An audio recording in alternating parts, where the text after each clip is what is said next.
Good morning, everybody from Star and Splendor. It's late morning, but the sun is out and it feels really good to sit in the window by the light and have a little extra coffee. I didn't sleep very well last night because I got into a little car accident. It was kind of a fender bender type, but it was my fault. And I was up last night really beating myself up over this. And this morning, in the light of day, what I kind of was reflecting on is that I've had this pattern going for the last 2 months where I have felt a particularly Saturnian influence kind of in my life. And what I mean by that is I felt many of the aspects that we attribute to the planet Saturn astrologically kind of influencing my life, and I've been feeling the weight of that, the weightiness of it. Saturn is one of the largest planets. It is a planet of slowness, weightiness, restriction, boundaries, limitation, all of these things. Because of course Saturn is attributed to Kronos, who is one of the Titans, and Kronos is a personification of chronological time, which offers us a restriction. Some of us enjoy that restriction more than others. Some of us struggle with time and being on time or making use of the time that we have available. And I've been really feeling that in my life, this sort of maybe being a little out of step with the time that's available to me, maybe resources not coming in the time that I would need them in order to accomplish tasks that I had set for myself by a certain time.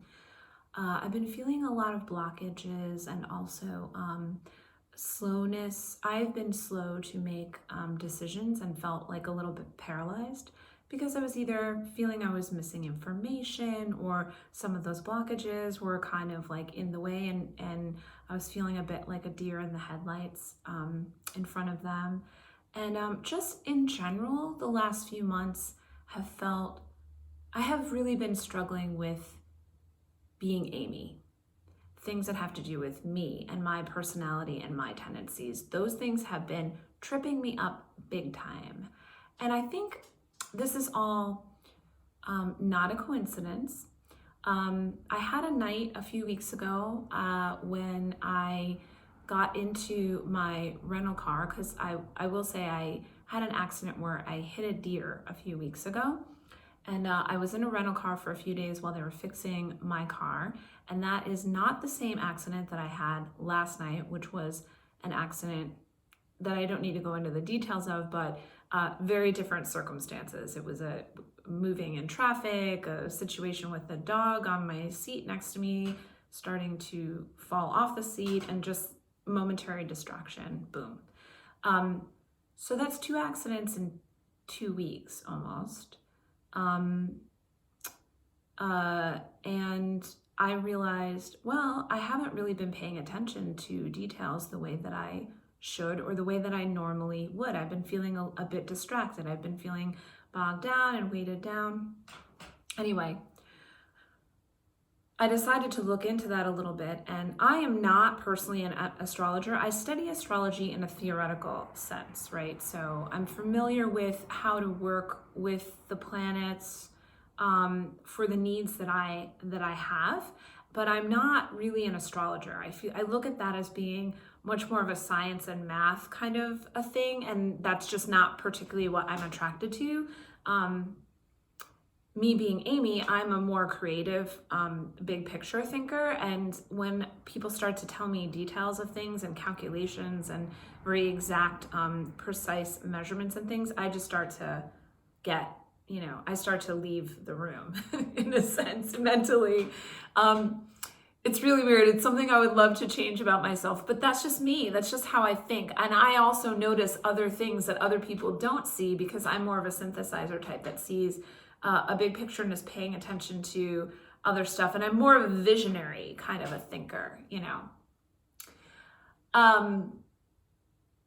So where I was going with that, I spoke with a friend of mine who is an astrologer, actually my friend Elise Manzo, who is, she studies and practices evolutionary astrology.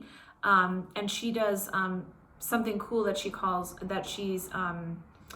that is called soul path readings, which is sort of a combination of looking at your chart and from an evolutionary astrology perspective, and sort of doing a little bit of coaching and like talking through some of the tendencies. And she will sometimes couple that with sound healing, which she is an exceptional sound healer.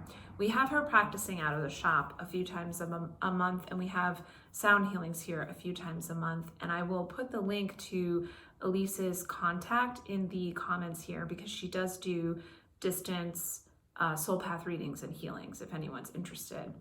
So I talked to Elise and I was like, Elise, what's going on with Saturn? Is there something weird going on with Saturn in my chart? Because I'm really feeling him really heavy right now. So Elise said, actually Saturn is having a transit in your first house right now, which is the house of identity. And she said, right now, especially in October, you were kind of feeling a lot of, you've been feeling like you're going into a lot of unknown territory, which is true for me. I actually had a really weird October, and there was a lot of unknown territory happening there. And me trying to process all of that has made me more distracted and sort of unable to look at the details of my everyday life and do what's kind of being asked from me. I'm having more trouble with that than usual because I'm still processing a lot of things that have been going on for me. So she said, with where Saturn is in your chart, you're kind of thinking about, where am I going? Who am I? How do I get where I want to be going? And sort of laying this new foundation that's going to feel really different for you.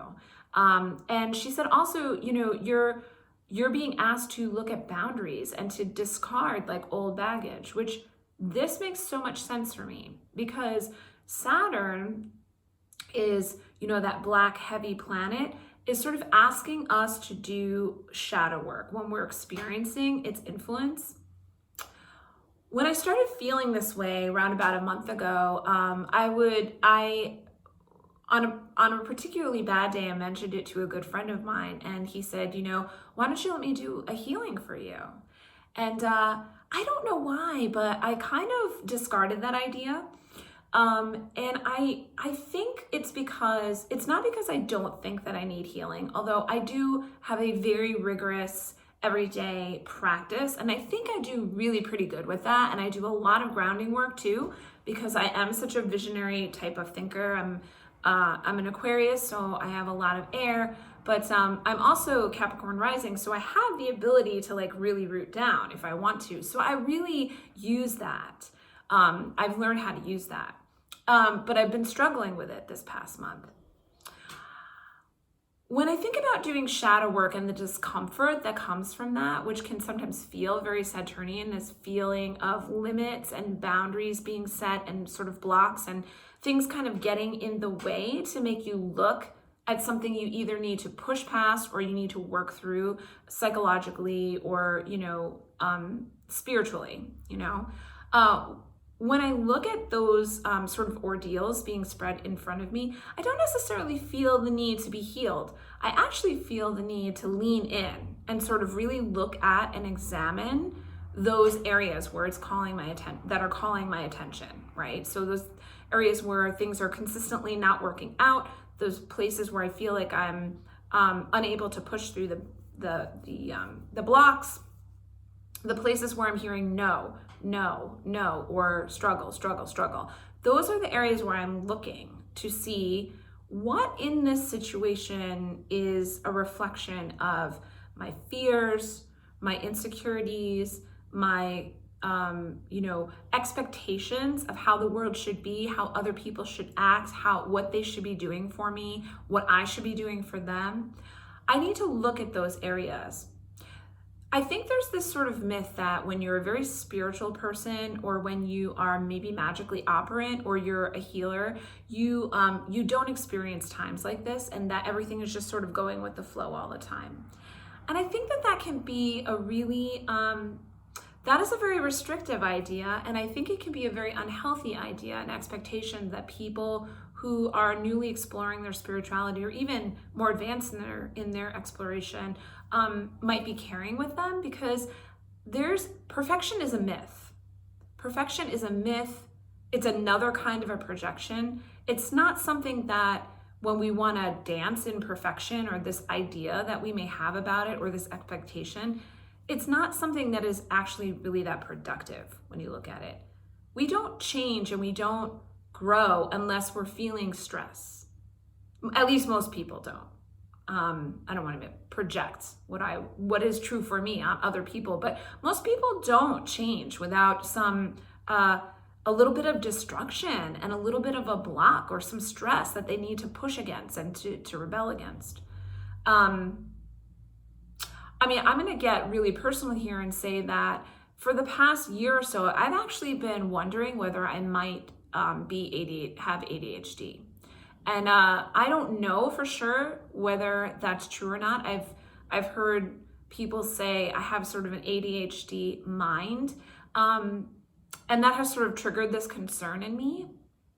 And this is something that I've decided I actually want to look into a little bit more, whereas before I might have said, nah, that doesn't resonate with me, that doesn't feel like me. Because I'm feeling this period where I'm feeling kind of a dark, sort of a little bit more of an oppressive aspect in my life, I need to start looking more carefully as part of my self-care at my health and how I'm eating and how I'm sleeping, how I'm breathing. Am I sitting up straight? Am I taking full breaths? Am I getting the nourishment that I need? And I also need to take a look at my psychological and my mental health as well. Those things have to be ruled out. It's especially important for people who are magically operant, and for people who heal others, for people who are living a more spiritual life, where they may be coming in contact with people who are looking or trying to live a more spiritual life, as I do often in the shop, come across those folks. I need to make sure that I'm right in order to put my best self forward. And so I really feel like this period of time is asking me to pay attention to that, gather information, examine all the angles, see what's coming up from that, that laying that new foundation with new information. I think that when we study spiritual traditions and we begin to practice in those spiritual traditions, we are taking responsibility for how we show up in the world and how we feel, how we direct our emotion, our will, and our attention. And we need to be constantly kind of maintaining ourselves with that, in that respect, right? Because our thoughts and our words and our actions have so much power. Our thoughts have so much power. Our feelings have power over our thoughts. So understanding the sort of chain, and then constantly sort of, either with a regular everyday meditation practice, a clearing practice, a grounding practice, or taking care of our physical needs by exercising, making sure we're sleeping well, making sure we're eating well, not too much sugar, alcohol, caffeine, cannabis, whatever it is that you do, just taking care of that part, making sure all of that is good, becomes super important as we are spiritually growing and growing into the next level of sort of, knowledge and wisdom and things that we want to be expressing and sharing. Paying attention to all of that foundational stuff in the physical and the mental realm is super important. So I'm on that journey right now, and I'm embracing my Saturn transit, whatever the heck is going on with that. I don't like it. I'm just gonna be frank, but I'm trying to practice some radical acceptance of things that are going on around me, and how I'm checking my reactions to those things. I'm trying to remain a little bit detached But that radical acceptance is something that I heard talked about in a podcast about Saturn, which coincidentally came up when I got into my rental car a couple weeks ago on my iPad, just started playing very randomly. It was super weird. I was like, I must need to hear this. So I listened to the whole thing through. It was a podcast by David Shoemaker, and I'll put that link also in my comments. It's about working with the limitations of Saturn, working in the box instead of outside the box. It might be useful to you. It was definitely useful to me. To hear about some sort of remediation efforts that I could possibly do during this time was super cool. So I'm going to link to that below. If you liked this, video, go ahead and make a comment. If you have a question, make a comment. If you've been through the process of getting tested to find out if you have ADHD, I would love to hear from you. This I have not done. I've been seeing a therapist for many, many years because I don't believe there should be a stigma around that. And I'm really interested in working on myself, and a therapist helps me to do that.